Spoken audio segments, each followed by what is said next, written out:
We begin with the Fox News alert as we enter the third week in the war in Israel. The Israeli military bombarding Gaza with more strikes this morning and mounting limited ground raids into the Gaza Strip overnight. Meanwhile, our U.S. State Department now telling all Americans to get out of Lebanon right now as Israel targets Hezbollah's cells in that country. Our own Trey Yingst is live on the ground in southern Israel with the latest. Trey, what's the latest on the ground? Yeah, hey guys, good morning. We understand from the Israeli military that 320 different targets were hit inside Gaza overnight.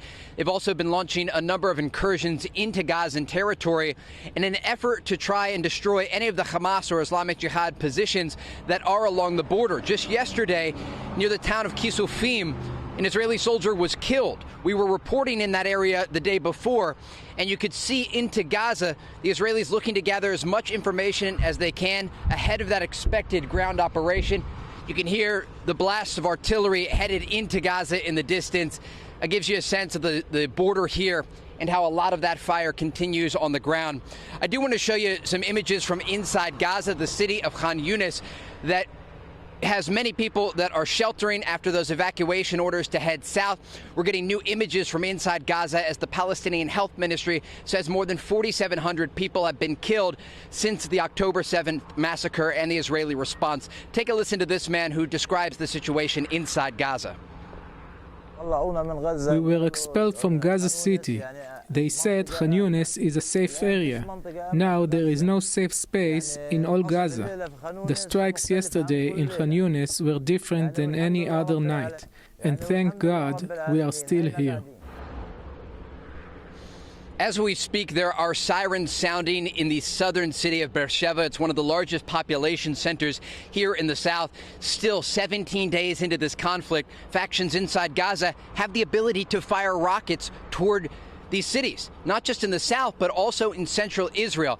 I do want you to listen to U.S. Defense Secretary Lloyd Austin, who discussed the type of threat the Israelis are going to face when they do ultimately launch that ground operation into Gaza. Take a listen. This may be a bit more difficult because of the underground network of tunnels that that Hamas has constructed over time, and the fact that they've had a long time to prepare for a fight. So I think you'll see a fight that's characterized by a lot of IEDs, a lot of booby traps. This is part of what the Israelis are doing with these cross-border raids, trying to destroy any of the cells that are along the border that would immediately ambush forces when they enter. I do want to draw our attention to the northern border, where over the weekend, more than a dozen communities were evacuated from the border with Lebanon. We do know Hezbollah, the Lebanese militant group, continues anti-tank guided missile attacks into northern Israel and also rocket fire. Israeli Prime Minister Benjamin Netanyahu was in the north yesterday meeting with soldiers, telling Hezbollah that if they get directly involved in this war, they will be completely demolished. The Israelis have continued airstrikes against different Hezbollah positions there in southern Lebanon. Guys, back to you.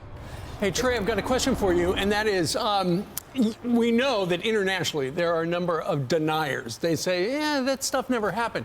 Today, it sounds like the Israeli forces are taking the unprecedented step of showing journalists there in Israel unedited video from the body cams of these essentially suicide bombers as they went into all these places and chopped people to smithereens.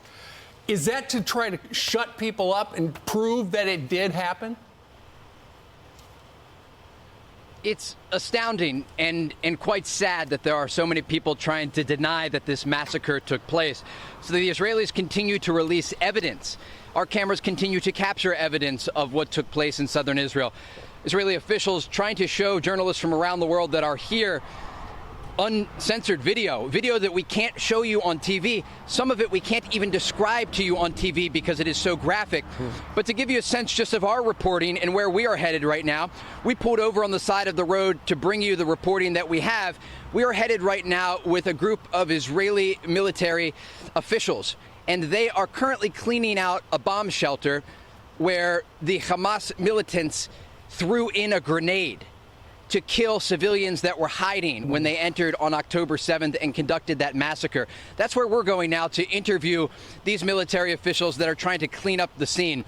It is truly hell on earth for the Israeli people, And the fact that people are denying this took place it just gives you the mindset of what Israel is up against, not just on the ground with the military operations and the war that is unfolding for the last 17 days, but also the parallel information war. Trey, the amazing thing is Hamas doesn't want it to keep it a secret. They're bragging about it. They put a lot of the video up on their own sites. They've sent messages to people's Facebook addresses. So this is not something they wanted to hide. My question to you is this. Did they detain any of the terrorists from the October 7th raid? And are they talking? It's a great question. Over the weekend, Fox News exclusively obtained a video of an Israeli interrogation of one of these militants that entered. And in the video, he admits to these war crimes against the Israeli people. He talks about the coordination that went into this massacre, how Hamas used Telegram to send updated videos in real time to show other militants and their commanders what was happening. He also talked about how commanders told them to behead Israelis. And then he goes into more detail after saying that they were acting like animals. The interrogator asks him what they did. And again, I can't tell you what we heard from this militant from his own mouth, because the details are too graphic to describe on TV about what these men did to the bodies of Israelis after they slaughtered them. And it is again remarkable that people are trying to deny this is taking place. And it's part of the reason that as we bring you live coverage from the border here under rocket and mortar fire, I am insisting that we get into these communities. We are pushing the Israeli military to take us with them, to see the aftermath of these brutal massacres so that we can write the first draft of history, a truthful and accurate draft about what took place here on October 7th. Trey, any word on more hostage releases? Because it's being reported that Joe Biden, when he spoke to Netanyahu, he was advising Israel to delay the ground invasion in Gaza, hoping to buy more time for the hostage negotiations. Where are we on that? Because I know there are 10 Americans that are still missing.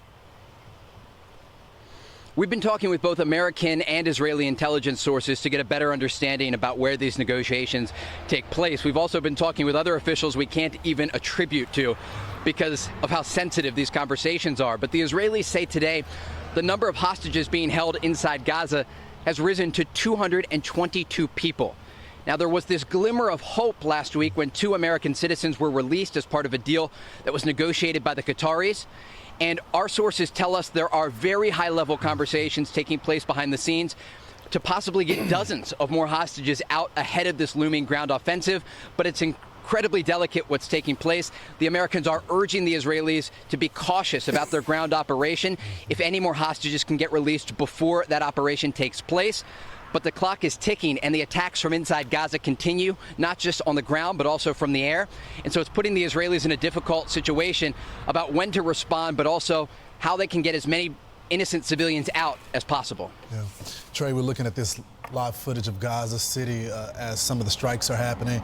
I was talking with some friends that are in the IDF, and they were describing to me some of these booklets that some of the Hamas terrorists had on them. Can you go into a little bit of detail? I don't know if you've seen some of those booklets that they were carrying with them with the translation into Hebrew. What were these terrorists saying? Yeah, we were in southern Israel reporting from many different areas in the early days of this war. And as we were driving toward the positions we went to report from, you could see the bodies of dead militants on the sides of the road. And with them, they had instructions on what to do and how to kill Israelis. They were given phrases in Hebrew that were transliterated from Arabic so they could say them, telling people to go door to door and tell their neighbors, it's okay, come out, we're with you. This is the military. They wanted to lie to these people and trick them into coming out of their homes so they could execute them. This is how calculated the terror was. And it is why this entire population is in a state of shock.